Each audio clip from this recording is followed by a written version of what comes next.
사회를 받은 강명도 전도사입니다. 현재 장창만 목사님께서 담임하고 있는 로본교회에서 전임 전도사로 사역을 맡고 있습니다. 오늘 이 중요한 자리에 저를 초청해 주신 최내와 우리 전국연합 회장님과 여기 참석하신 모든 분들께 진심으로 감사를 드립니다. 감사합니다.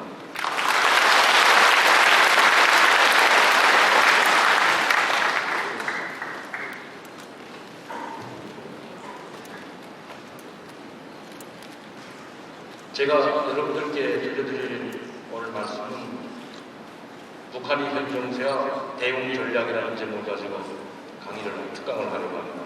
여러분들 잘 아시겠지만 지금 북한은 핵개발, 핵실험을 4차례에 걸쳐서 이미 핵실험을 다 끝냈고 또 대륙간 탄도미사일을 위장한 인공위성을 위장한 대륙간 탄도미사일을 발사합니다. 또 어제 아침에도 이제 잠수함에서 발사할 수 있는 SLB에 이런 미사일을 발사함으로써 우리 한국 정세를 계속해서 긴장시키고 있을 뿐만 아니라 이미 완성이 됐다는 겁니다. 아마 뉴스를 보고 여러분들도 많은 분들도 알고 계시겠지만 이 잠수함에서 발사할 수 있는 수중에서 발사할 수 있는 기술을 가진 나라는 몇 개 나라밖에 되지 않습니다. 아마 5개 나라 정도로 알고 있는데요. 그 중에 이제 북한이 하나 들어갔다는 거죠. 엄청난 핵기술을 보유하고 있을 뿐만 아니라 이런 미사일 기술까지 보유하고 있기 때문에 언제 어디서도 어느 순간에도 우리가 생각지 못했던 순간에도 우리를 공격할 수 있는 모든 준비를 다 갖춰놓자는 겁니다. 그래서 제가 최근에 우리 최내하 장로님께서 저를 강사로 세워주실 때 많은 검증이 필요하고 많은 분들이 이제 동의를 얻어야 되는데 저를 선택해 주셨다고 합니다. 최근에 북한 정세에 대해서 가장 많이 알고 있다. 제가 최내하 장로님의 사실 최내하 장로님은 저를 멘토링 해주시고 계시는 분입니다. 저는 장로신학대학교를 금년 2월달에 졸업을 했는데 사실 제가 최내하 장로님의 도움이 없었다면 이번에 복학해서 졸업하지 못했을지도 모릅니다. 그만큼 최내하 장로님 저를 이끌어주시고 북한 선교나 북한의 복음 통일에 저를 이제 귀히 쓰시게끔 인도해 주시는 그런 분이었는데 이런 분의 제 믿음에 사실 좀 오분날까봐 제 목숨 걸고 전번 주 금요일에 여러분들한테만 발표하는 겁니다. 중국에 갔다 토요일 날 왔습니다. 최근의 정세를 알고 여러분들한테 또 최근에 북한에서 일어나고 있는 현실과 정주권을 가지고 오기 위해서 저 목숨 걸고 갔다 왔어요. 사실 우리 경찰 밖에 나가면 이제 우리 제 10년 경호하는 경찰 2명이 같이 와 있고 항상 6명이 저를 경호하고 있습니다. 상당히 위험하다고 생각하고 있고 또 특히 중국에는 국정원이나 우리 정부기관에서는 절대로 가지 말라고 하고 있습니다. 그래서 중국에 안 간다, 일본에 간다고 해놓고 중국을 다녀왔죠. 우리 경호원들도 몰랐습니다. 제가 중국에 가기도. 그만큼은 상당히 제 동선이 노출이 되면 안 되기 때문에 그래 갔다 왔죠. 가서 북한에서 나온 사람들과 이제 만나고 이틀 동안 만나고 그 다음날 제가 저녁 비행기, 마지막 비행기로 왔는데 최근 정보를 제가 알 수가 있었습니다. 왜냐하면 이런 것들은 전화로 알기가 상당히 위험합니다. 왜냐하면 전화를 통하게 되면 우리 국가정보원에서 보니까 도청 이 문제가 아니고 중국에서 한국에 전화하는 모든 국제전화는 다 도청되고 기록됩니다. 여러분들도 이거 잘 알고 계셔야 됩니다. 중국에서 사업하시는 분들. 특히 최근에 북중관계가 상당히 악화됐기 때문에 중국에서 한국에 전화하는 이 전화는 아무 말이나 해서는 안 됩니다. 다 이제 안전부에서 도청을 하고 있고 또 기록을 하게 되기 때문에 하물며 북한에 대해서 저한테 정보를 이야기하게 되면 그 사람이 저한테 정보를 주는 그 사람이 간첩으로 몰릴 수가 있습니다. 중국 내에서. 그러니까 실제 간첩으로 몰려가지고 체포된 사람들이 한둘이 아닙니다. 국가정보원에서 파견된 사람들도 간첩으로 몰려가지고 7년 동안 목욕하고 있는 사람도 사실 있거든요. 상당히 중요하기 때문에 그래서 어쩔 수 없이 제가 문서로 받을 수 있고 전화로 받을 수 있고 팩스로 받을 수 있지만 또 그분의 노출되면 안 되기 때문에 제가 갔다 왔습니다.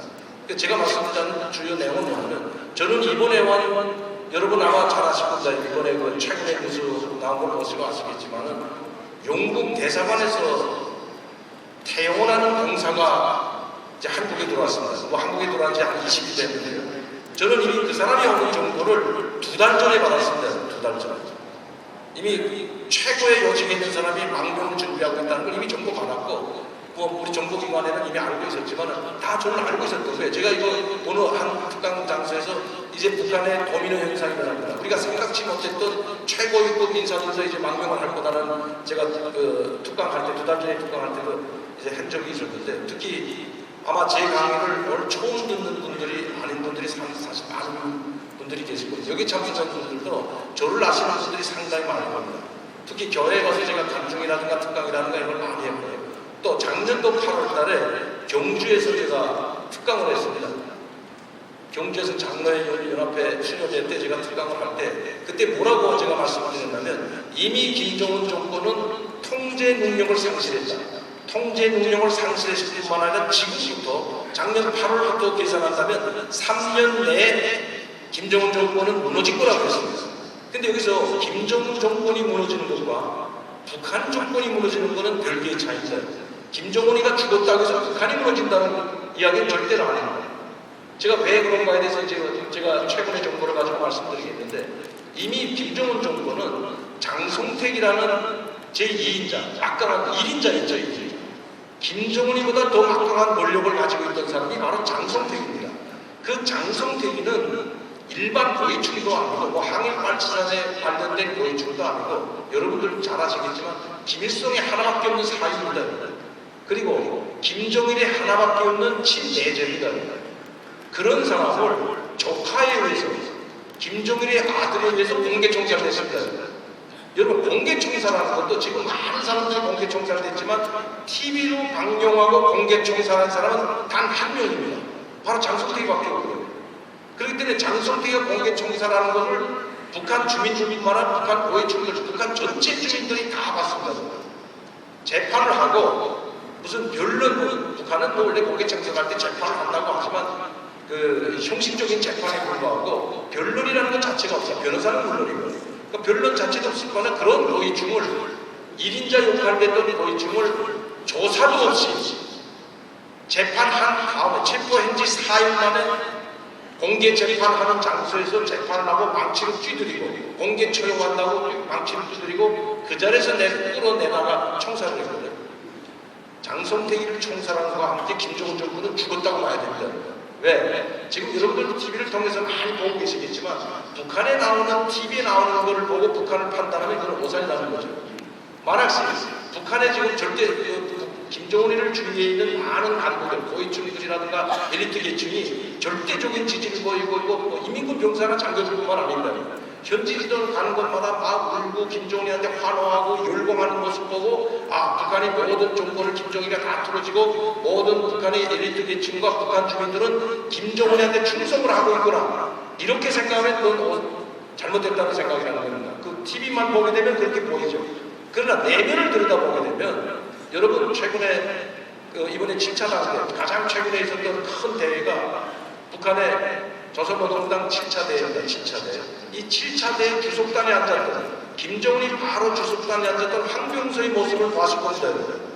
그 황병서가 김정은이가 삐뚤소하게 앉아서 기대 앉아가지고 황병서한테 손짓하면서 이야기를 하니까 황병서가 그 자리에서 벌떡 일어나가지고 무릎 꿇고, 김정은이한테 바로 무릎 꿇어요. 무릎 꿇고 입 가리고 이야기하는 모습을 아마 여러분들이 봤을 겁니다. 절대 복종하는 모습을 보면서 아마 여러분들은, 야, 김정은이가 정말 대단한 놈이다. 저 어린 나이에, 이제 30대 초반밖에 안 난 그 어린 나이에 북한을 완전히 틀어지고 황병서 제2인자라는 사람을 무릎 꿇게 해가지고 그 입 가리고 이야기하는 모습을 전 국민한테 공개할 수 있는 이런 위치에 있는 사람. 그렇게 되면 여러분들이 보시기에는, 저나 여러분들이 북한에 대해서 잘 모르는 분들이 보실 때에는, 아, 김정은에 의해서 완전히 통제가 되고 통치가 되는 걸로 될 수가 있다는 거죠. 그러나 반대로 황병서가 입을 가리고 말하는 순간에 그 사람의 속에 있는 이 속심은 물분이 차 있었다는 거예요. 물분. 70이 넘은 분이 30대 초반한테 무릎 꿇고 입을 가리고 이야기할 때 그 심정이 어떻게 했는가를 여러분들이 바꿔놓고 생각하면 그 속에 있는 사람, 그 사람의 마음은 어떻게 했는가. 두 번째 뭐냐면, 이전에 제가 말씀드렸지만 태영호 공사라는 것은 일반 외교관이 아닙니다. 대사관에서 2인자 돼서 일반 외교관이고 고위층이라는 것이 아니고, 태영호는 저 5년 후배입니다. 제 평양 외국어학원 5년 후배였고, 태영호와 함께 제가 4년 동안은 제 후배로 같이 간 있었어요.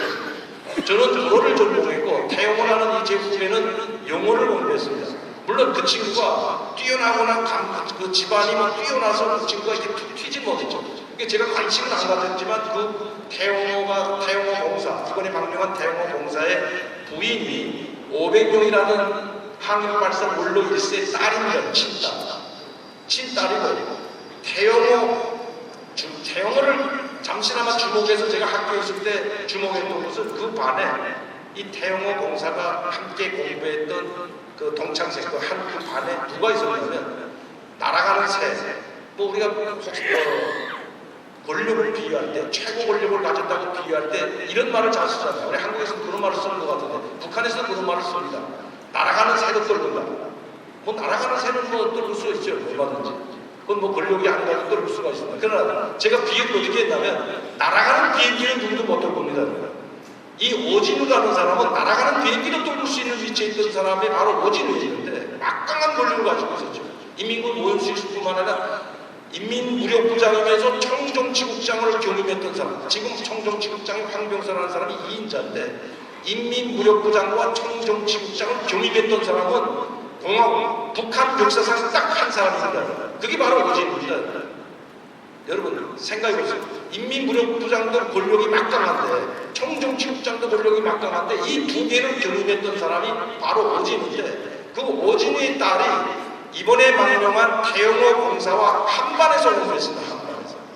그 반에는 차관급 아래는 한 명도 없어요. 다 장관급, 항일투사 가족 아니면 장관 아니면 자기 부모가 장관급 아니면 항일투사 가족이라든가 최고의 계층의 자녀들만 공부하고 있었거든요. 제가 말씀드리자는 건 북한은 엘리트 과정을 밟으려면 2개 학원을 나와야 된다. 2개 중에 하나는 나와야 된다. 하나는 어디냐면 하나는 남산고등학교. 여러분 남산고등학교는 잘 기억이 안 날지 모르시겠지만 남산고등학교는 김정일이가 나간 고등학교입니다. 이 고등학교 남산학교는 인민학교부터 북한의 초등학교죠. 초등학교, 중학교, 고등학교까지 쭉 연결이 되어 있어요. 이 학교를 나와야만이 엘리트 계층의 진입에 쉽게 진입할 수가 있습니다. 그러면 남산학교는 이 남산고등학교는 누구나 갈 수 있냐? 천만의 말씀입니다. 아무리 항일발사 물로이지만 이 학교에 갈 수 있는 사람은 장관 중에도 아들이 3명이면 1명밖에 못 갑니다. 1명밖에 못 가고요. 그러니까 내가 장관이지만 내 아들 3명을 이 남산학교에 다 보낼 수가 없어. 내 집안에서 한 사람만 보낼 수가 있습니다. 차관, 장관 이상이 돼야만이 그 중에서 자녀 1명을 남산학교에 보낼 수가 있었고요. 상당히 최고 학교죠. 그 말하면 뭐 경기고등학교나 무슨 경북고등 이거하고 차원이 다릅니다. 북한에서 하나밖에 없는 최고위층의 자녀들이 갈 수 있는 것이 남산고등학교고요. 그 다음에 두 번째가 어디냐? 평양외국어혁명학원이었습니다. 이 평양외국어혁명학원은 이 남산고등학교와 동등하게 차관 이상 자녀들만 다닌다는 게 바로 평양외국어예요. 그러면 이 학교 두 학교를 들어갔다는 것 자체는 성분이 북한에서 말하는 토대가 가장 넓구나 성분이 좋다는 거죠. 제가 평양외국어학원을 나왔다고 해서 이 평양외국어학원을 이렇게 축쳐 세우는 것이 전혀 아닙니다. 물론 저도 이렇게 뭐 좋은 학교를 나왔다고 전 제가 비유해서 말씀드리지만 이 2개의 학교를 나오면 자동으로 진급합니다. 자동으로. 남산고등학교를 나오면 자동으로 김일성종합대학에 가고요. 평양외국어학원을 나오면 자동으로 평양외국어대학과 김일성종합대학에는 외문학부를 갈 수가 있어요.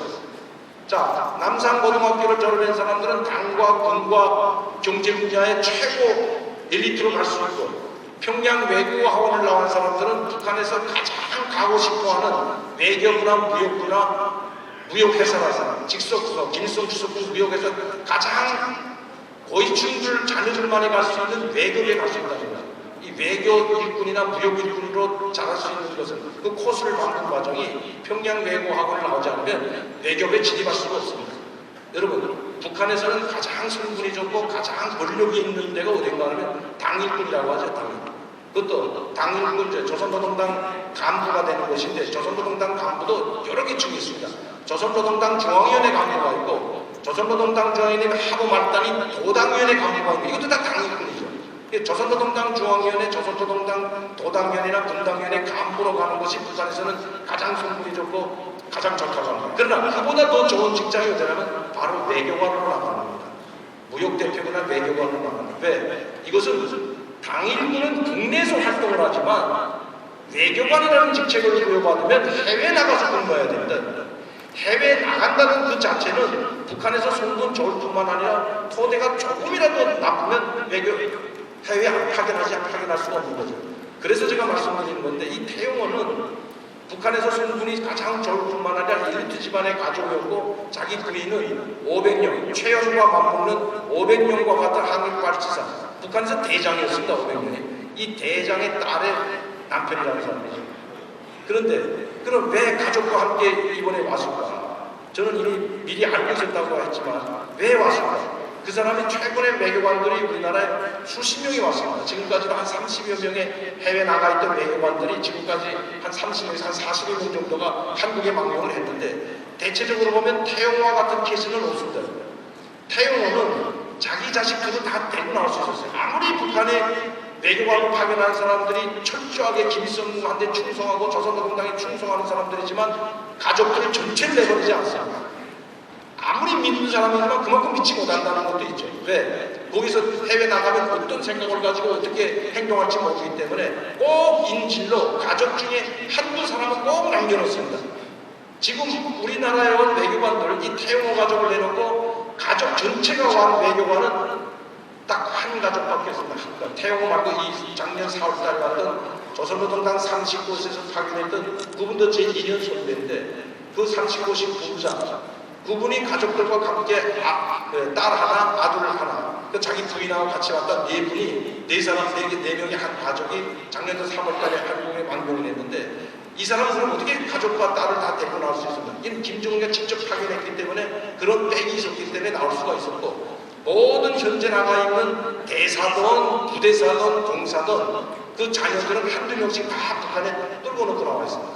그런데 그러면 이 태용호, 이번에 한국에 온 태용호의 가족은 왜 다 같이 나올 수 있었냐면 그만큼 백이 권력이 막강했기 때문입니다. 그럼 어떤 권력이 막강했냐? 북한에서 세 번째가 나온 소련다고 하는 500명의 딸이 있습니다.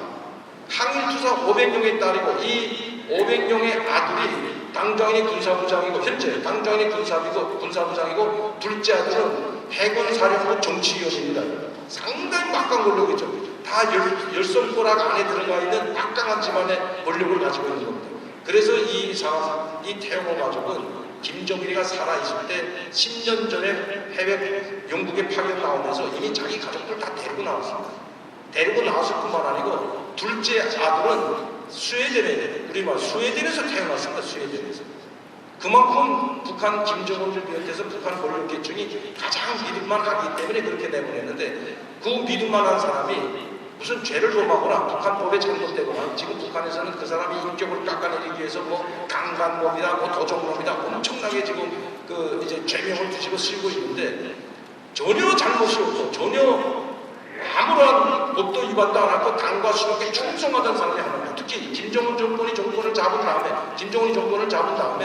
김정은 정권에 대해서 일선에서 홍보하던 사람이 바로 태용호입니다.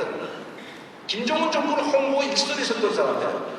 어떤 일이 벌어지게 되면, 만약에 최고전엄, 김정은이를 최고전엄이라고 하는데, 이 최고전엄에 부과되는 행동이 일어나게 되면 거기에 대해서 반박하고 기자회견을 하고 일선에서 그것을 옹호하고 김정은 정권을 지켜주던 사람이 바로 태용호인데, 이런 사람이 자기 가족과 함께 한국으로 왔다는 거죠. 왜? 그럼 왜 하실 것 같습니까? 김정은 정권한테 돌아가면, 이 사람은 돌아가게 되면 외교부 장관입니다. 앞으로 지금 젊었기 때문에, 지금 52세, 53세밖에 안 됐습니다. 저보다 저 5년 후배이기 때문에, 지금 53세라는 사람이면 가장 한 몇 년만, 한 2, 3년만 지나면 외교부 부부장, 외교부장까지도 승진할 수 있는, 그렇게 신임받는, 김정은이한테 그렇게 신임받는 사람인데 왜 북한으로 돌아가지 않겠습니까? 이유는 딱 한 가지입니다. 김정은 정권의 미래가 없기 때문입니다. 김정은 정권의 희망이 없기 때문입니다. 그리고 이 희망 없는 나라에 자기가 외교부장으로 잘 먹고 잘 살 수 있지만 자기 자식들에게 미래가 없다고 알았기 때문에 자기 자식들과 함께 망명할 수 있는 기회는 이번이 마지막 기회였습니다.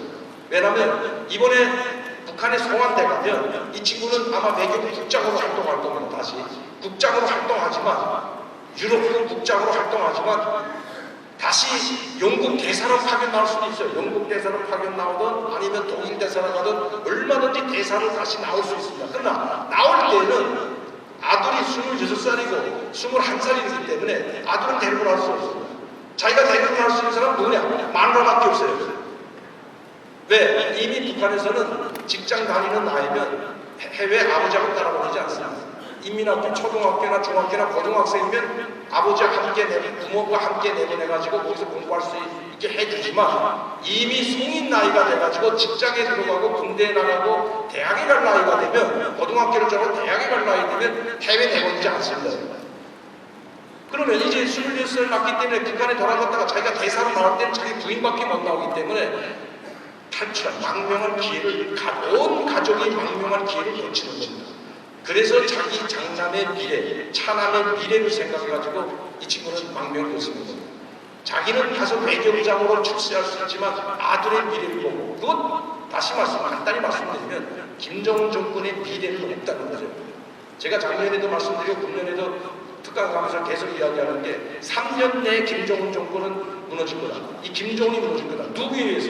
엘리트 계층에 의해서 무너질 거라고 제가 장담을 했습니다. 왜? 저는 북한에 대해서 계속 속속들이 알고 있기 때문에 북한에 있는 엘리트 고위층들이 어떤 생각을 가지고 어떤 행동을 취하려고 하는지 알고 있기 때문에 호원하게 내다보고 있기 때문에 여러분들한테 자신 있게 말씀드리는 게 김정은 정권 3년 못 갑니다. 이제 2년 남았습니다. 2년.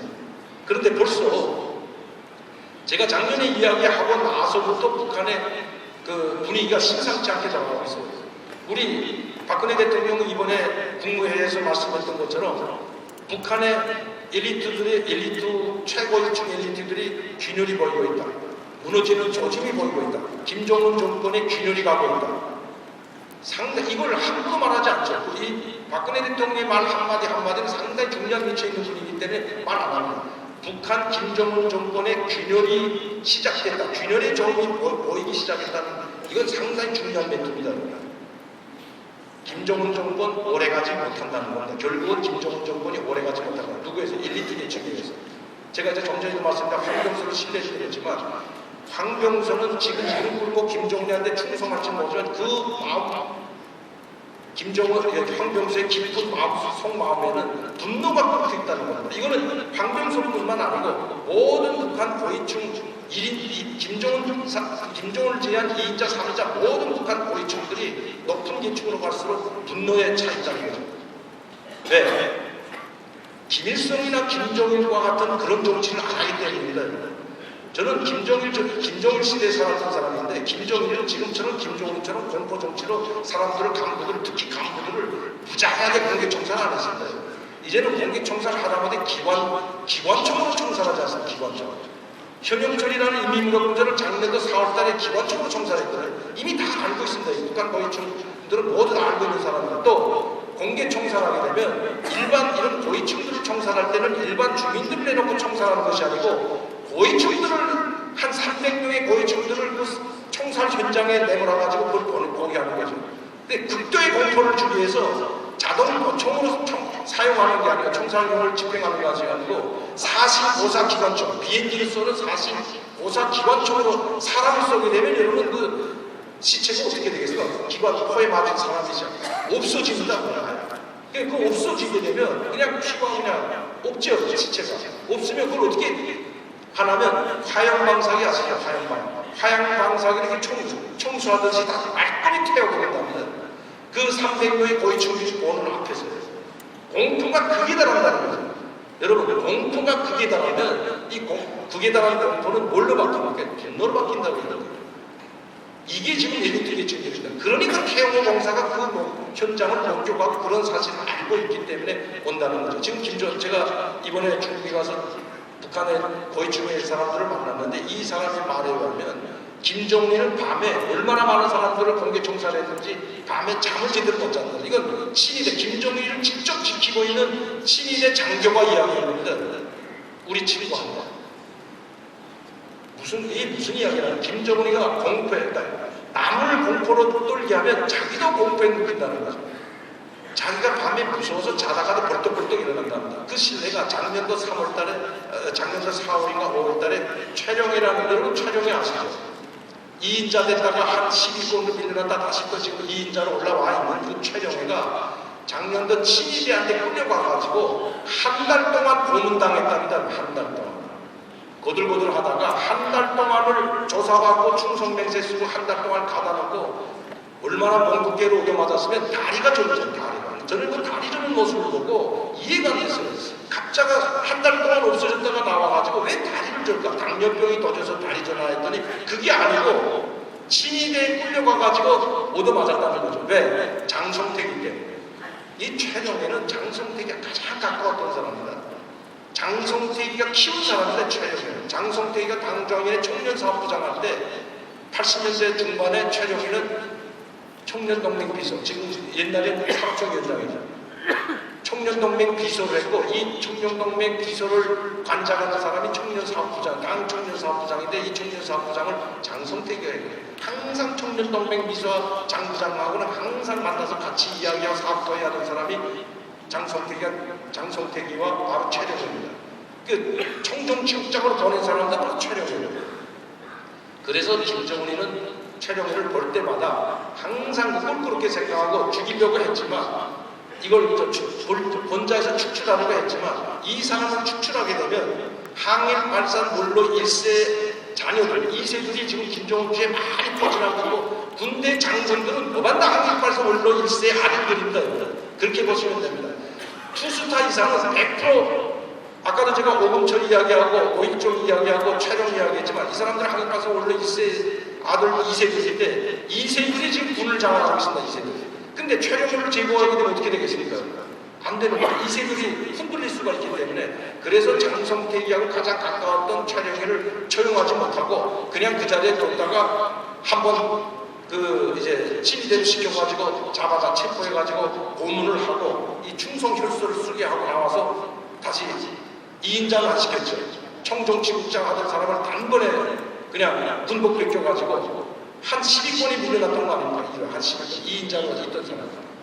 이게 바로 북한의 오늘 현실이기 때문에 김정은 정권 주위에 있는 사람들이 공포에 다 지금 붙들고 있다는 거죠. 그럼 이 공포에서 벗어나기 위한 방법은 하나밖에 없다고 스스로들 이야기하고 있습니다. 공포에서 벗어나게 하는 건 김정은이가 비행기 타고 가다 떨어져 죽길 바라는 거죠. 자기네가 죽기 전이 세력이 없기 때문에 장성택이 같은 세력이 없습니다. 북한에는. 이 세력이라는 게 뭐냐면 장성택이를 중심으로 한 장성택이를 지지하는 사람들이 상당히 세력화되어 있었습니다. 왜? 40년 동안 조선노동당에 몸담고 있었던 것이 바로 장성택입니다. 그래서 김정일이는 장성택이 주위에 사람들이 자꾸 모이니까 두려워하지 않았습니다. 김정일은. 두려워하지 않았지만 사람들이 자꾸 모이니까 장성택이를 해임시켜가지고 형용하라는 명목으로 3년 동안 쫓아버렸던 적이 3번 있었습니다. 3번. 너 다시 내 주위에 사람들 끌어들이지 말라. 근데 장성택이가 끌어들이는 게 아니고 자꾸 모입니다. 이 사람은. 김정일이를 만나기 쉽지 않지만 그건 김정일이가 불러야지만 총리도 저희 장인이 총리였지 않습니까? 제가 94년도 한국을 망명할 때 현직 총리가 방송사에 있었어요. 저희 장인이 현직 총리였어요. 총리도 제가 총리와 같이 생활했기 때문에 잘하지만 김정일이한테 보고서를 직접 전화 못합니다.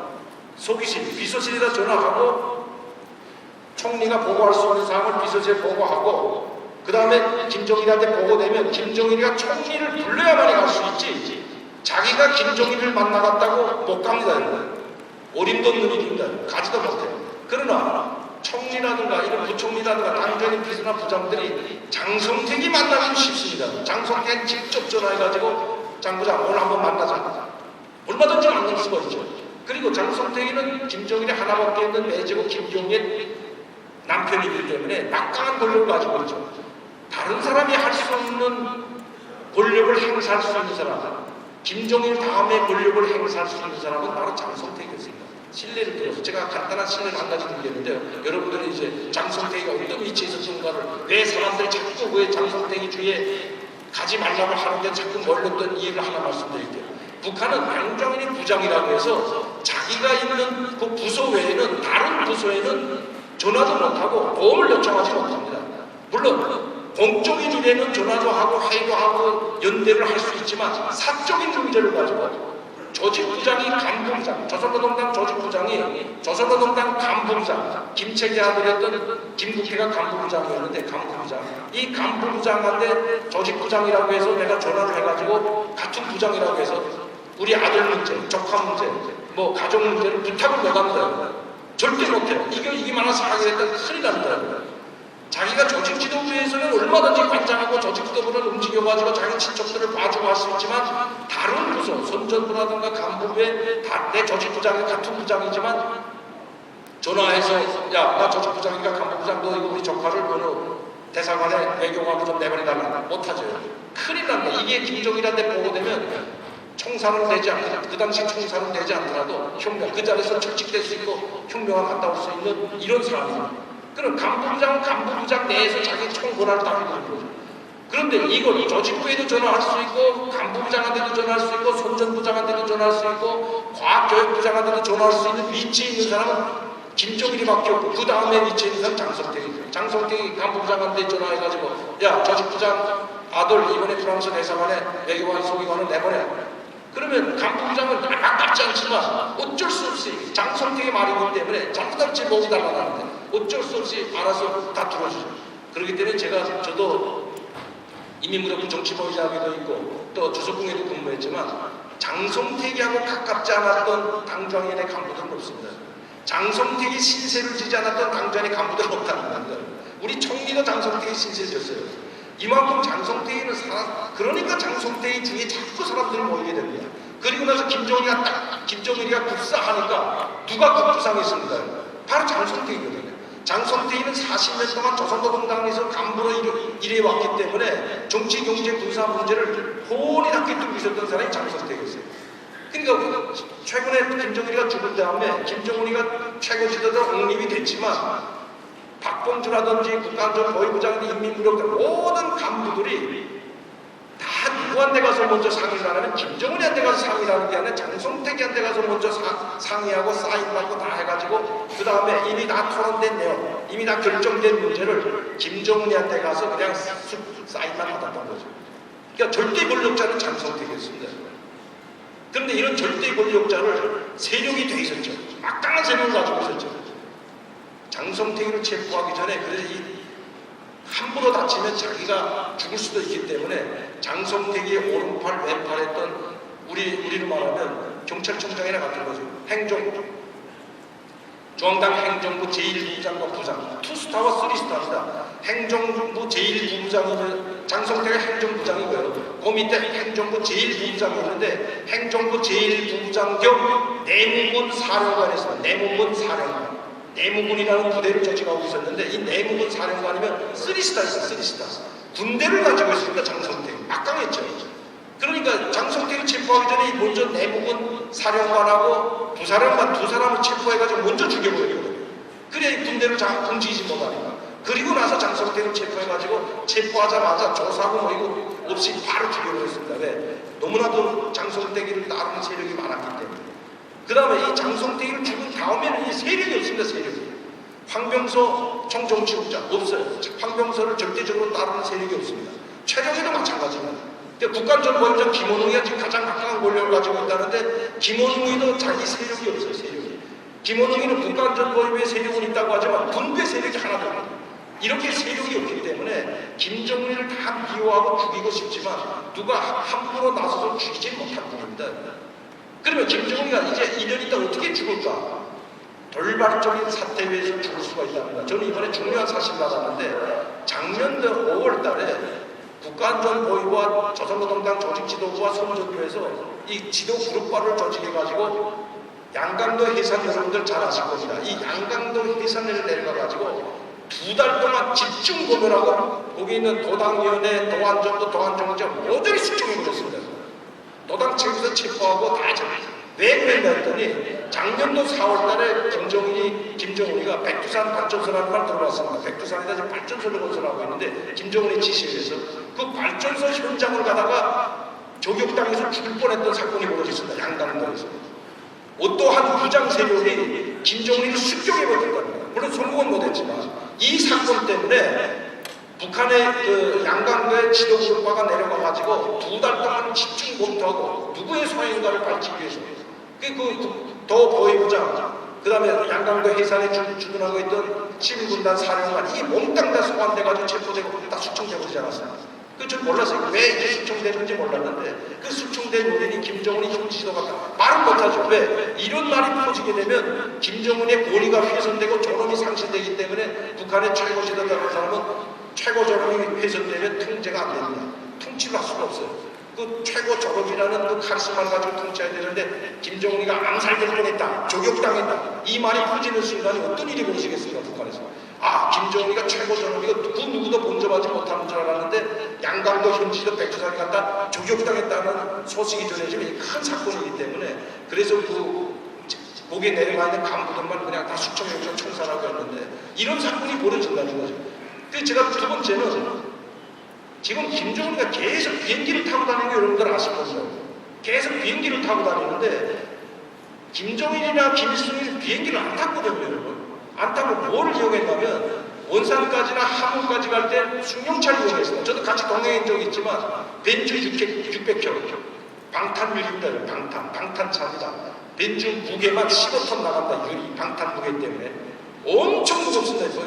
600km 벤츠가 몽땅 모든 게 다 방탄이기 때문에 유리 두께가 5cm인데요. 이 유리가 방탄이거든요. 상당히 무거운 차인데 이런 벤츠를 타고 함흥까지는 얘도 포장도로가 되기 때문에 함흥까지 현지도 갈 때 대체로 승용차 타고 함흥 지나서 중진까지 내려갈 때는 기차를 이용합니다. 특별열차로 가는 기차를 이용했지 비행기를 단 한 번도 타는 걸 못 봤어요. 국내에서. 해외에 갈 때도 이런 특별열차, 방탄이 되어 있는 특별열차를 타고 한 줄씩 심지어 한 열흘 동안 기차 타고 가지 않았어요. 모스크바 7기 횡단이고 부끄레스트 루마니아 갈 때도 비행기를 못 탔습니다. 그럼 비행기 없어 못 타냐? 아니죠, 있죠. 북한에는 비행기 있습니다. 특별 전용기가 있는데 우리나라에 왔던 전용기 여러분 아실 겁니다. 김정은이 전용기라고 해서 김정은이 마크가 그려져 있는 원수별이 그려져 있는 전용기 재작년이죠. 이제 10월달에 아세안 게임 할 때 인천에서 아세안 게임 할 때 황병서하고 죽은 김양권이하고 그 다음에 이제 누구죠? 최룡해 이 3인방 제일 북한의 김정은 다음에 3위권에까지 있다는 이 3인방이 우리나라 들어올 때 여러분들 아마 뉴스에서 봤을 겁니다만 그 전용기를 타고 왔습니다. 이런 전용기가 있는데 김일성 인천은 안 탔습니다. 왜? 너무 노후화된 비행기이기 때문에 아무리 수리했다고 해도 여러분 40년 된 비행기 타겠습니까? 못하죠. 무서워서. 그리고 비행기 사고가 너무나도 많았기 때문에 북한에서는 공개 안 됐다 뿐이지 북한에서는 비행기 사고로 수백 명이 죽었습니다. 심지어 부총리도 죽었습니다. 부총리 비행기 타고 리모 부장경 부총리가 비행기 타고 하바롭스크로 가다가 떨어져 죽은 거예요. 그 비행기입니다. 지금 그 비행기. 그러니까 김일성이나 김정일은 비행기 못 탔죠. 근데 최근에 김정은이는 곱대가리에서 계속 비행기 타고 다녀요. 해외 나갈 때 비행기 타는 게 아니라 40km 지역도 40km면 비행기 떴다가 어떻게 내린 거예요? 평양에서 남포까지 가는 직선거리가 40km밖에 안 돼. 이 40km도 경비행기 타고 가더라고요. 그리고 백두산 갈 때도 비행기 타고 가고 큰 비행기도 아니고 경비행기 타고 가요. 원산 갈 때도 비행기 타고 가요. 평양시를 현지지도 하면서 비행기 타고 현지지도 한다. 비행기 타고. 그게 지금 물어봐서 도저히 이해가 안 돼가지고 아니 김정은이가 왜 백두산이나 원산 갈 때 비행기를 타냐? 저는 위험한 비행기. 김정은이도 비행기가 위험하다는 거 알겠는데 그러니까 결론을 안 가진다. 그래도 자동차보다는 안전합니다. 자동차 타고 가다가는 몇 시간을 가야 되잖아요. 몇 시간 가야 되는 줄 아십니까? 자동차 가는 벤츠 타고 백두산까지 가려면 한 3, 4일 가야 됩니다. 왜? 길이 나빠가지고. 한 번에 못 가요. 저도 평양에서 승용차 타고 청진까지 와봤지만 도로가 엉망입니다. 고속도로가 고속도로 현재 30년이 지났기 때문에 그 고속도로가 비가 오면 토막토막 뭉칩니다. 골짜기에 물이 쏟아져 내려가지고 다 또 내려가요. 고속도로. 그러면 그 통과하다가 그 또 내려간 걸 미처 수리 못하면 그 산을 달구치기 같은 걸 임시 도로를 만들어가지고 가야 되는 자칫하다 그거 떨어지면 낭떠러지고 떨어집니다. 죽어요. 그리고 이런데 매복했다가 저격하게 되면 김정은 저격하기가 쉬워요. 사실은. 평양시에 있을 때는 김정은이 죽이기 암살하기가 힘들지만 승용차가 떠났다 할 때는 제가 말씀드렸죠. 작년 4월달 이름이 사태가 벌어졌다. 그러니까 무서워서 못한다는 거죠. 무서워서. 그래도 자동차 타고 산골길을 가다 보면 위험하기 때문에 돌 위험한, 그러니까 비행기가 떨어질지 안 떨어질지 모르지만 돌 위험한 비행기를 타고 간다는 거예요. 저는 이 한 방송에서 제가 이런 말을 했습니다. 우리가 돈이 있으면 저는 가장 가슴 아프고 답답한 게 여러분들한테 호소하고 싶은 것도 봅니다. 우리가 지금 하나님 말씀에서 눈물로 씨를 뿌리면 기쁨으로 거두리라고 하나님 말씀에서 있듯이 우리가 북한의 통일은 둘째치고, 저는 통일을 바라지도 않아요. 지금 통일도 그렇게 쉽게 되지도 않고, 그러나 잘못 통일되면 통일이 대박은 고사하고 쪽박도 검지기가 힘들지도 모른다. 그 왜 그런가 제가 말씀드릴게요. 자, 그러면 통일은 둘째치고라도 우리는 믿음을 가진 사람들인가요? 우리는 믿음을 가지고 하나님의 말씀을 양식으로 먹고 사는 사람들인데, 그런데 70년, 우리가 분단된 지 70년 동안, 또 우리가 한국의 기독교가 부흥된 지도 이제 30년이 지난 지금까지 기독교인이 1000만이라는 이야기를 들었습니다. 이 1000만 중에 신실한 기독교인 500만이라고 보고, 제가 물론 다 1000만이 다 신실한 기독교가 성령 충만한 분들이겠지만 그 중에서도 정말 절절한 마음을 가지고 기도하고 북한이 회복되기를 기도하는 분들이 500만이라고 봤을 때, 우리가 정말 북한의 통일보다도 저 3대 세수, 사탄 마귀의 용어를 뺏겨가지고 정신까지 짓밟혀가지고 고통 속에서 살고 있는 우리 동포들을, 이 동포들의 영혼을 하나님께로 구원하겠다는 그런 절절한 마음을 가지고 우리가 기도했다면 아직까지도 이렇게 안 돼요. 통일의 문이 안 열릴까? 그리고 북한 사람들이 저 상태에서 살고 있을까? 저는 정말 마음이 막 아프고 가슴이 아파요. 우리가 지금까지 하나님을 믿으면서, 여러분 정말 저보다도 모태 신앙까지 보내고 수십 년을 신앙 믿음 생활을 해야 하는 분들이기 때문에 제가 말씀드리지만 저보다도 신앙심도 깊지 않습니까? 여러분들이 정말 저 북한 2300만의 동포들을 통일이 아니라 저들을 구원하겠다, 저들의 영혼을 하나님께로 인도하겠다는 그런 절절한 마음이 있었다면 아직까지 이런 상태에 남아있을까를 한번 우리는 회개해야 된다고 봅니다. 우리는 회개하고 이제라도 저는 묻지 않았다고. 저는 방송에서 제가 이렇게 말을 했습니다. 너무 안타까워가지고 내가 지금 2억 달러가 있다면 김정은이한테 걸어놓겠다. 김정은이한테 걸고, 자, 김정은이를 우리 한국에 데려든지 아니면 김정은을 암살하든지 김정은을 제거하는 사람 내가 2억 달러를 주겠다. 이 2억 달러가 어디 있냐? 어느 은행에 가면 이 2억 달러를 지금 은행에 예치시켜놨다. 2천억입니다. 2천억. 2억 달러를 걸어놨는데, 자, 해라. 누구든지 김정은이를 암살하든지 김정은이를 우리 한국에 데려오는 사람이면 내가 이거 주겠다고 하면 제가 제일 먼저 데려온 사람이 북한의 김정은 비행사입니다. 김정은 특별 전용기 비행사가 데려옵니다. 두고 보세요. 제 말이 틀리라고 생각합니다.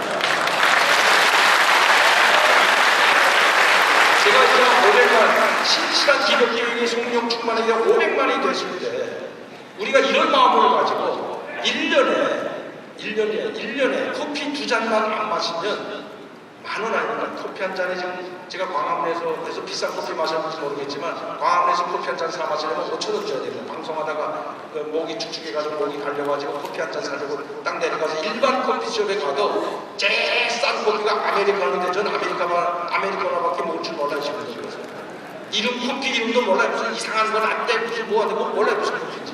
그냥 아메리카노. 그게 제일 싼 거예요. 그게 4,500원에서 5,000원 하는데, 여러분 1년에 커피 2잔 안 마셨다고 죽습니까? 몸이 건강이 나빠지니까 너무 안타까워요. 1년에 커피 2잔 값만 아끼면 500만 명이 2잔만 아끼면 500억입니다. 500억. 자, 10년 동안 500억씩 저축했다면 5천억이 되고 있습니다. 5천억. 1년에 10,000원씩이었어요. 야, 이걸 왜 못합니까? 이걸 도대체 1년에 여러분들이 10,000원 있어도 살고 없어도 못 살고 커피 2잔 아끼면 되는데 너무 안타까워요. 그래서 지금처럼 여러분들이 뭐 김정일이 죽이겠다고 하라는 게 아니고, 그래서 만학씩 우리가 한 5천억 정도, 우리 기독교인들이 5천억 정도를 통일을 위해서 북한을 저 2,400만 영혼을 구원하기 위해서 지금 있다면 그 돈 한번 벌어보자고죠. 김정일이 제거되는 날이, 여러분 저는 북한 사람들을 만나서 이제 시간이 다 됐기 때문에 북한 사람들을 만나가지고 그 사람들이 마음이 어떤 줄 알았어요. 저는 처음에 왔을 때는 저 이렇게 말했어요. 야, 김정일이 땅딸마다 1m 58cm 배때기 나와가지고 맨날 사람들이 수용소나 보내고 사람들 못 먹고 못 살고 자기 국민을 350만 명이나 굶어 죽였는데 오죽 했으면 황 선생의 황장엽 비서가 주체 사상의 기반을 만들고 이론을 만든 황 선생이 이게 다 거짓이었다고 한국에 왔는데 너희 뭐하고 있냐. 내 친구들 만나서 저거 쓸어버리고 통일하자. 통일만이 살긴다. 이렇게 말하니까 처음에는 뭐 수긍하는 척 하면서 말 안 들었어. 근데 내가 지금 잘못 생각했어. 제가 20년 돼서 지금 한국에 제가 20년 되는데 이제 한국을 알고 미국을 알고 중국을 알다 보니까 이게 쉽게 통일이 안 되겠구나. 통일되더라도 문제가 심각하다. 이걸 지금 느꼈습니다. 근데 지금 만나면 뭐라고 한 줄 아십니까? 저희 친구들이 장관 차관이에요. 저는. 그래서 저는 대학 교수가 됐으니까 그나마 다행이죠. 넌 뭐하냐고. 난 대학 교수인데 우리 대한민국은 대학 교수가 총리하는 나라야. 제가 그랬죠. 그러니까 난 총리군이라고 해요. 왜? 우리 친구가 장관으로 나와 있는데 너 뭐하냐? 야야 먹고 살기 힘들어서 지금 나 아이가 지금 3명인데 돈 벌라고 정신 이러면 안 되잖아. 이게 떳떳하게 난 대학 교수다. 대학 교수고 우리 대한민국은 대학 교수가 총리하고 대학 교수가 장관한 나라. 나는 장관급이야. 딱 말했죠. 그런데 그 친구들 장관으로 나와 있어요. 제가 한 사람은 제가 밝힐게요. 저하고 11년 동안 초등학교, 중학교, 고등학교, 평양 외고학원, 외고 대학까지 11년 동안 공부한 친구가 현재 독일 대상자입니다. 때려봐요, 이시영이라고. 저 이민학교까지 같이 공부하고 평양 외고학원에 중학교, 고등학교 같이 공부하고 외고대학 같이 공부한 제 친구가 영국 부대사, 대리 대사로 있었습니다. 현악봉이 오기 전에 영국 대사로 나갔다가 북한에 가서 3년 있다가 다시 독일 대사로 나와 있었습니다. 독일 대사로 나왔다. 여러분 아마 뉴스에 나온 거 봤을 거예요. 저는 그래서 심각하고 사진까지 가지고 있는데 어떤 건지 아십니까?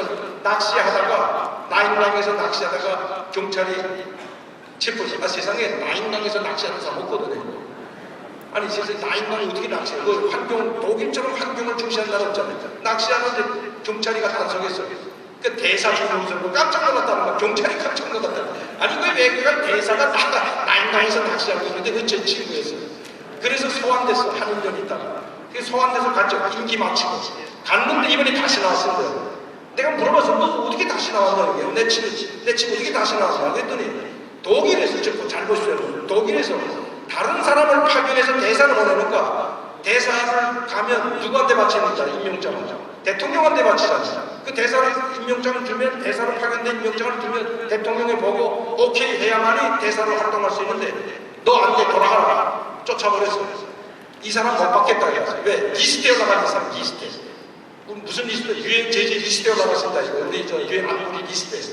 이 사람 못 받는다. 그러니까 제 친구가 그럼 누구 보낼까 생각하다가 내 친구가 다시 대사로 나왔습니다. 이 친구들이 하는 말인데도 잘 들으세요. 내가 통일을 하자고 하면 대사가 통일되는 순간에 뭐가 됩니까? 그 직위가 뭐가 될 것 같아요? 그냥 성인이 되는 거죠. 우리가 말하는 통일은 자유민주주의 한국식의 통일이지 북한식 통일하면 여러분 북한에서 김정은이가 지시하는 대로 따라갈 겁니까 여러분? 제가 말하는 통일은 자유민주 체제에서의 통일이지 우리식 통일이지 북한에서 말하는 통일 김정은이 통치를 받으려면 33살짜리 통치 바뀐다고요 여러분이. 안 되는 거죠. 반대로 또 우리가 흡수 통일하게 되면 흡수식 통일은 똑같습니다. 우리 한국식으로 통일하게 되면 북한에 있는 200만 명의 장교들과 차관들과 엘리트 계층이 어떻게 됩니까? 계급장 내려놔야 돼요. 모든 걸 다 내려놓고 우리하고 협력을 하더니 흡수가 돼야 되는데 어림도 없는 소리입니다. 어림도 없어요. 이걸 물리적으로 강압적으로 통일하려고 보면 마찰이 생깁니다. 여러분 저는 다른 거 다 하는데 다 그만둬야도 우리나라 자유민주주의 체제에서도 이 권력을 놓지 않으려고 지금 여러분 싸움하는 거 보죠 지금. 뭐 여당이고 야당이고 이 국회의원들이 그 한 번도 하겠다고 뭐 새누리당도 마찬가지고 야당도 마찬가지지만 이번에 하는 거 보세요 여러분. 뭐다는 공천 받는데 그거 보셨죠 여러분? 새누리당 대표가 도장 깨고 도망치는 거 보세요 여러분. 김무성 대표가 그 도장 가지고 가는 거 보셨지 않습니까 여러분? 권력을 안 뺏기려고. 하물며 북한에 있는 기득권 200만 명이 스스로 권력을 포기한다? 꿈깨야 됩니다. 김정은이는 죽일지 몰라도 내가 여기서 피라미드를 여기 하나 가지고 왔는데 사진에 북한 김정일이랑 김일성이 70년 동안 만든 게 뭔지 아십니까? 저 피라미드입니다. 무너지지 않게, 북한 체제가 무너지지 않게 피라미드를 구축해 나와서 피라미드. 토대가 저 엘리트 정도부터 시작해서 피라미드를 구축해 놨기 때문에 이 피라미드가 무너지려면 어떻게 해야 돼요? 밑에 있는 기초부터 무너져야 된다. 기초부터. 꼭대기 김정은이 스핑크스 모리 하나 떨어졌다고 이 피라미드가 무너집니까, 여러분? 이건 뭘 말이야? 이 피라미드가 무너지려면, 이 피라미드가 무너져야 북한이 무너지는데, 이 피라미드가 200만 명의 북한의 엘리트 계층이잖아. 이 피라미드가 무너지려면 그 기득권들이 생각의 변화가 와야죠. 생각의 변화 오려면 우리하고 남북교를 협력을 해가지고 자주 다니고 신뢰가 믿음이 쌓여야지 생각의 변화가 오지. 지금 상태에서 너 개장 때려놓고 우리나라에 들어와라 하면 들어오겠냐고요? 당연히 안 들어와요.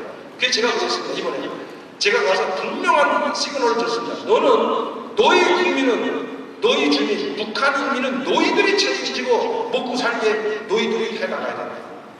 너희 기득권들이, 너희 지금 기득권층들이 너희만 배불리 먹고 살지 말고 북한 주민들을 배불리 먹고 살게 하는 걸 너희가 해야 될 테냐. 너희들이 그렇게 이끌어 나가려면 김정은이 가지고는 안 된다. 왜? 김정은은 국제사회에 도전하는 것만 아니라 핵을 안 버리기 때문에 영원히 너희 국제사회의 유엔의 압박과 이건 우리가 풀어주고 싶어서 한국 정부가 너희를 핵을 용납하기 싶어도 못한다. 이건 한국 문제가 아니고 중국, 러시아, 일본, 미국의 문제고 핵 확산의 문제이기 때문에 이건 용서할 수가 없다. 우리가 용서하는 게 아니라 국제사회가 용서한다. 중국이 용서 안 하지 않냐? 너희들을 용납하지 않지 않냐? 지금 중국이 핵은 절대로 핵은 안 된다는 게 누구냐? 중국 아니냐? 그러니까 이런 문제를 해결하려면 김정은이 가지고는 안 된다. 김정은은 축출해라. 그리고 너희가 정권을 잡고 김정은이가 축출된다면 너희가 정권을 잡고 집단 전체제를 가면서 너희가 개방개혁으로 가지 않으면 너희는 살 길이 없다. 너희가 정권을 잡아라. 이 이야기를 하니까 귀가 살이 돼서 그만해지고 그러니까 좀 도와달라는 거죠. 좀 도와달라. 근데 도와달라는 거죠. 이렇게 해야 됩니다. 북한 사람들이 이끌어 갈 때, 그리고 나서 김정은만 제거해버리면 북한이 바로 일어섭니다, 여러분. 왜? 여러분, 자, 개성공단 보세요, 개성공단. 양질의 노동력이 있어요. 개성공단에서 만든 제품 보고 우리나라에서 만든 것보다 더 좋다는 거 아닙니까, 여러분? 그리고 8시에 출근해가지고 6시까지 열심히 일하는 사람들을 처음 봤다는 거 아니야. 불만, 불평 하나도 없이 일하는 사람들입니다. 얼마 받고? 70억을 받고요. 여러분, 전 세계에 75억짜리 양질의 노동력이 있으면 한번 어떤 나라 하는데 베트남, 중국 천나리 가세요. 말도 통하지 않는 나라에 가서 무슨 공장 기업을 하겠습니까? 양질의 노동력이 있고 양심적이라고 불만 불평 하나도 없고 너 좋은 나라는 지구상은 북한입니다. 그래서 북한은 북한 사람들이 이끌어 가야 됩니다. 이 독재 세시 속에서 벗어나가지고 북한은 북한 사람들이 이끌어 가야만이 우리 순종해서 잘 나갈 수가 있는 거지. 자유민주주의 체제에서 오늘 군사분계에서 무너뜨리고 자 통일이다. 이제 여러분 이틀은 얼싸안고 막 춤추고 노래하겠죠. 그리고 그 사람들이 여러분들 집에 찾아와가지고 장로님, 집사님 나 먹을 거 없는데 좀 도와주세요. 이틀은 밥 먹여주겠죠. 이틀 3일 돼도 안 가, 4일 돼도 안 가, 5일 돼도 안 가. 근데 어떻게 할 거야? 아니 이거 웃는 말이 아니에요. 지금 이게 웃는 말이 아니기 때문에 우리가 들어가서 그래도 우리를 도와주는 탈북자들이 딱 북한을 떠날 때 뭐라고 다 생각하는 줄 아십니까? 그래도 우리 탈북자를 도와주고 탈북했을 때 북한을 떠날 때 도와주는 건 교회밖에 없더라. 다 교회 찾아옵니다. 지금 딱 탈출해서 갈 데 없잖아요. 아무도 모르잖아요. 십자가 있는 데만 무조건 찾아보는 거야. 그래서 오는 사람들이 상당히 많은데 자 그럼 그런 인식을 가지고 있어. 모든 북한 사람들이 통일됐을 때 야, 내가 우리가 믿을 때는 십자가 집밖에 없다. 그리고 교회를 찾아와가지고 직장 좀 주세요. 먹을 거 좀 주세요. 어떻게 할 거예요? 내가 있잖아요. 하루 이틀 3일까지는 도와주겠죠. 그것도 한둘도 아니고 수백만 명이 내려와서 여러분 교회에 다 매달려 여러분들 집에 다 찾아오면 여러분들은 하나님의 사랑으로 다 보살펴 줘야 되는데 어떻게 할 겁니까? 그런 지금 통일이 되면 그런 순간이 옵니다. 그런 순간이 오기 때문에 환상이 그러니까 북한 사람들이 생각하고 여러분들이 생각하는 거는 하루가 땅천지입니다. 북한 사람들이 자유라고 하면 어떤 걸 자유라고 하는 줄 아십니까? 여러분? 무정부적인 자유잖아요. 자기 마음대로 하면 자기 마음대로 다 할 수 있어요. 제가 와서 그랬습니다. 자유하니까 그냥 내 마음대로 할 수 있는 거야. 마음대로 할 수 있죠. 마음대로 할 수 있는데 굶어 죽여야 됩니다. 한국에서 마음대로 하면. 자, 직장 안 가도 되고, 먹고 그냥 술 먹고 놀러만 다닐 수 있는데, 돈만 많으면 이제 살기 좋은 나라라고 하잖아요, 우리나라. 돈만 많으면 이제 무슨 걱정이 있어요? 계속 놀고 술병차 정보 타가지고 집 사고 놀러만 다니면 좋죠. 뭐 빨리 죽진 않겠지만. 그런데 여러분, 자 봐요. 제가 한국에 왔을 때 비유를 하나 다른 사람 안 들고, 저는 여기 와서, 야, 세상에 이런 나라도 다 있어, 그랬어요. 무슨 이런 나라도 있어. 왜 그런 줄 아십니까? 제가 한국에 94년도 와가지고 95년도 1년 동안 안 가 있다 나와가지고 제일 좋은 직장에 갔습니다. 제일 좋은 직장. 제일 좋은 직장에서 공무원이 제일 좋은 직장 아닙니까? 일단 돈 많이 주는 공무원. 국가정보원 소속. 그때는 안기부죠. 국가안전부 소속, 국가안보전략연구원. 이런 직장이 어디 있어요? 나가서 그냥 아침에 나가서 자리만 지켜주면 그때 당시 200만 원을 줬는데. 여러분 95년도 2월달 3월달에 200만원 받은 사람이 있어 나와서 그때 장관급입니다. 그때 200만원 받았는데 세금 다 떼고 그러니까 220만원 정도 됐거든. 그런데 그게 아침 9시에 딱 출근해가지고 6시에 퇴근해야 돼. 어디 내가 조금 나가려면 과장, 아니 계장, 과장, 서장한 데까지 다 사인 받아가지고 저 조퇴 좀 하겠습니다. 조퇴. 이게 뭐 하루 이틀 매일 사람들 찾아내 매일 조퇴해야 돼. 처음에는 갔다 와는 점점 얼굴색이 달라지더라. 야, 너는 어떻게 매일 나가냐? 나보고 이러잖아. 그러니까 내가 북한에서 살 때 주석궁에 근무할 때는 통제라는 걸 받아보지 않았습니다. 내가 출장 가고 놀러 싶으면 놀러 가고 놀고 한 달 동안 어디 가서 놀려면 그냥 출장 보고서 하나 부장님 나 좀 부장님 출장 간다 출장 보고서 하나 숙소놓고 그래 갔다 와 잘 갔다 와. 집에서 놀고 왔다. 집에서 실컷 놀고 원산 가서 놀고 와서는 저 출장 갔다 와서 그래 잘 갔다 왔어. 이게 다야. 놀고 그러면 놀고 나가 직장 출근 시간에서 내가 나가는 게 출근 시간이야. 이런 자유를 누리다가 한국에 오니까 아침 9시 전에 딱 출근해야 돼. 6시에 딱 퇴근해야 돼. 무슨 이런 나라보다 해서 제가 1년 만에 사표했는데 사표도 안 받아줘요. 사표도. 그래서 1년 동안 그냥 나 안 나가겠다는 거야. 당신 위험해. 우리 한국 그들이 이만한 직장 없다. 너 후회할 거다. 후회는 우리가 다시 못 다니겠다 이 직장. 통제가 너무 심해서 못 다니겠다. 그리고 사표 쓰는데 사표도 안 받아줘가지고 받아서 안 받아. 무작정 안 나가서 북한식이지. 그래서 1년 동안은 근무하고 1년 동안은 번거 그대로 나와서. 그리고 어떻게 나 손톱시켜서 데리고 나오게 하려고. 1년 만에 번거이 잘리고 그냥 나와서 나가는데 지금 와서 후회하지 지금 와서. 그때 있었으면 연봉 내가 여기서 밝히는데 8천만 원인데 8천만 원. 제가 있으면. 제가 지금 고영환 선배인데, 저 외고대학 6년 선배인데, 그 고영환 씨가 지금 그렇게 맡고 있고, 지금 부원장입니다. 내가 더 높았는데, 그 사람. 근데 그분보다 내 색지가 막 봉급도 받았어요. 봉급도 받고. 그런데도 불구하고 그 직장을 때려치고 나온 건 말이죠. 물론 지금 교수만 안 됐더라면, 북한 돌아간지도 모른다. 내가 말씀드리잖아요. 뭐 농담으로 하는 이야기고, 우리 친구들은 거기서 장관 다 되는데, 내가 여기서 만약씩 그 사람들과 못하게 되면 그 사람들이 난 얼마나 깔보겠냐고요. 그래요? 안 그래요?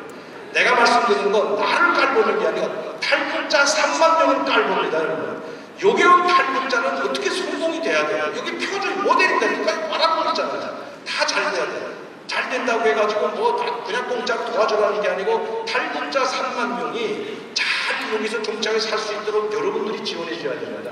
그게 통일로 가는 길입니다. 그 사람들이 여기서 종착 못하고 방황하고 하게 되면 북한 사람들이 모든 사람들이 내가 그럴 줄 알아서 저 새끼 도망쳐서 저러더니 아이고 꼴 좋았다 다 비웃져야죠. 그게 가슴 아픈 겁니다. 그래서 북한은 당분간은 통일되는 것도 중요하지만 통일이 중요한 게 아니라 우리가 마음과 마음이 합쳐질 때 신뢰와 믿음이 쌓일 때 서로 융합이 되는 거지 그냥 생각의 차이가 골이 너무 깊은데 통일된다고 하면 이건 통일이 대박이 아니고 쪽박하게 날 수 없다는 겁니다. 그리고 아까도 말씀드렸지만 75불짜리 양진의 노동력이 통일되는 순간에 75불로 그 사람들 일하겠습니까 여러분? 단번에 그냥 이 자유문제가 뭔지 인권이 뭔지 인권, 평등, 자유 이름부터 아마 벌써 알아서 통합진보당 새로 생긴 거예요. 심각한 문제입니다. 2천만 명이 기초생활수급자라는 걸 여러분들이 잊지 마시기 바랍니다. 북한에 있는 2천만 명은 기초생활수급자 아무것도 없어요. 집도 없고 아무것도 없어요. 돈도 없어. 오늘 하루 먹고 내일 뭘 먹을까 걱정하는 사람들이 2천만 일반 서민들입니다. 200만에서 300만 군대와 함께 200만에서 300만이 되는 이 기득권 세력 10%가 북한을 이끌어가고 이 사람들만 배불리 먹고 있는 나라입니다. 그 200만이 배불리 먹고 있는데도 불구하고 최고 엘리트겠죠. 항일 빨치산 가족이 온 것은 이번이 처음입니다. 황자임 선생은 항일 빨치산 가족 아니에요. 항일 빨치산 가족도 김정일을 버렸다. 이게 오늘 강령 특강의 최고 포인트입니다. 항일 빨치산 2세가 김정은 정권을 버리고 김정일을 버렸다. 왜? 김정은 정권은 희망과 미래가 없다는 걸 알고 있기 때문에. 이게 오늘 북한의 현실입니다. 그리고 이걸 보고 우리가 어떻게 해야 될지는 여러분들이 생각을 해보세요. 그래서 마지막으로 여러분들께 말씀드린 시간이 다 됐기 때문에 제가 7분 오버됐는데요. 김순기 원장님이 시간을 조금 더 오버시켜가지고 제가 최 회장님한테 딱 27분에 끝내고 20분에 끝나야 돼 7분 오버됐는데 그래도 할 말은 다 못했어요. 제가 어떻게 해서 장례신학대학교 나온 과정을 좀 말씀드려야 되는데 없습니다. 그것도 듣고 싶은 분들은 교회 각자 교회에서 초청하시면 제가 준비한 부분 더 많이 듣고 싶습니다. 여러분 우리가 그 일을 하는데 제가 지금 그 일을 합니다. 목숨 걸고 중국에 왜 갔다고 했어요. 한 사람에서 변화시키라고 한다고 내가 가는 거하고 안 만나면 전화하는 거하고 또 다릅니다. 이번에 내가 가서 딱 만나요. 그 사람은 내 큰일 했잖아요. 만나니까 참 제가 위험한 데로 갔다 얼마나 반가워요. 물론 또 가야 또 돈도 좀 더 달라고 하는 거죠. 돈도 좀 많이 좀 주고 왔는데 여러분 이런 사람들을 변화시키면 이 사람이 들어가서 또 다른 사람을 변화시켜 고위층들이 변화야 변화가 되는 거지 일반 소민들은 다 변화됐습니다. 걱정 안 해도 됩니다. 고위층이 변하면 변한다고 일반 소민이 힘이 없기 때문에 김정은을 제거할 능력이 없어요. 김정은을 제거할 수 있는 사람은 고위층 내부에가 있는 겁니다. 아까도 제가 해상에서 김정은의 숙교한 것도 청년 장교들입니다. 청년 장교들이 그 해산에 근무하고 부대에 주둔하고 있는 청교 장년들이 12명이 쿠데타 일으키려고 하다 망명을 해버려 죽었어요. 그렇기 때문에 김정은을 제거하는 건 이 고위층 마음이 변해야 된다. 그렇게 하려면 우리가 이제부터 도와줘야 된다. 그 저희가 전초선에 일하고 있는데 아까 최내 회장님이 중요한 말씀을 했는데 여러분 저도 카드 지금 이 주머니에 5개 있습니다. 5개. 이거 지금 롯데 카드 뭐 비자 카드 무슨 은행 우리은행 기업은행 뭐 국민 다 있는데 누구든지 카드 다 쓰잖아요. 그러나 여러분이 개인으로 나도 개인으로 내가 카드 내달라고 했잖아요. 카드 내달라고 가는 거 하고 집단으로 가서 카드를 신청하면 다르습니다. 집단으로 우리가 여기 앉은 모든 분들이 카드 한 장씩 내가지고 최대한 장로님이 이야기한 대로 카드를 발급받으면 롯데 카드 그룹사에서 우리 최대한 장로님이 계시는 그 이제 모이는 남성교회로 돈이 줍니다. 우리 수만 5%, 2%씩 딱딱 적립을 시켜주세요. 그러나 여러분들이 가서 카드 개인으로 만들면 여러분들한테 돈 줘요? 적립해 주는 거 있어요? 없죠. 그러나 이런 집단이 가서 집단을 대표해가지고 집단으로 카드를 가입하게 되면 계약 과정에서 이루어지는 거기 때문에 서로 지금 카드사들이 경쟁하잖아요. 왜? 자기네 물품 더 많이 롯데백화점 더 많이 이용하고 더 많이 매출을 주기 위해서는 카드가 상당히 중요하기 때문에 그래서 이게 집단으로 하는 그 집단에게는 거기다가 권리금을 주는 거죠. 거기다 이익을 주는 거죠. 이익 안 주면 집단에서 안 하니까. 이 상당히 중요한 건데 아까도 말씀드렸잖아요. 여러분들이 한 달에 10,000원 내기 싫으면 카드 한 장씩 발급해주면 됩니다. 그러면 최내하 장로님이 우리 남선교회 본부로 들어간 거 그 북한 선교기금으로 쓰면 될 거 아닙니까? 이러면 앞으로 통일을 준비하는데 또 북한의 선교를 준비하는데 많은 힘이 된다. 여러분 똑같아요. 우리가 뭐 집단에서 이 롯데카드를 만든다고 해서 불리기 하나 똑같습니다. 우리 개인으로 가서 롯데카드 만드는 거나 우리 단체로 해가지고 단체에서 가야죠. 단지 신청서를 우리 쪽에 최내하 장로님 쪽이 회사 그 그룹에 내게 되면 그걸로 가서 카드를 발급하면 개인이 받는 거랑 똑같지만 우리 집단에는 우리 남선교회 이 연합회는 자금이 지원금이 들어온다는 겁니다. 이 차이죠. 개인이 하면 안 되잖아요. 그래서 제가 말씀드리는 겁니다. 한 분이 또 여기는 다 지금 전국 각지 교회에서 오신 분들이기 때문에 모든 교회에서 카드 쓰는 분들은 롯데카드든 뭐 오드카드든 가서 혼자서 가서 계약해서 만들지 말고 여러분들이 주도해가지고 여러분들이 다 장로님도 있고 집사님도 있고 여기에 참석하신 분들은 특히 저도 통합축이지만 우리 통합축에 여기 오신 분들은 성령 충만한 분들이 오신 걸로 압니다. 물론 여기 안 오신 분들은 성령 충만하다는 것이 아니고 여러분들은 그 중에서도 성령 충만하게 이 수련에 온 게 아니겠습니까? 여러분들이 우리의 통일과 북한 선교를 위한 주역으로 나는 여러분들이 나서주기를 다시 한번 말씀드리고 동포사랑전국연합회라는 우리 총무하고 저희 직원들이 회원들이 와가지고 사실 완전 찬양을 부르게 되어 있었습니다. 제가 한번 찬양을 좀 시키려고 했는데 시간이 안 돼가지고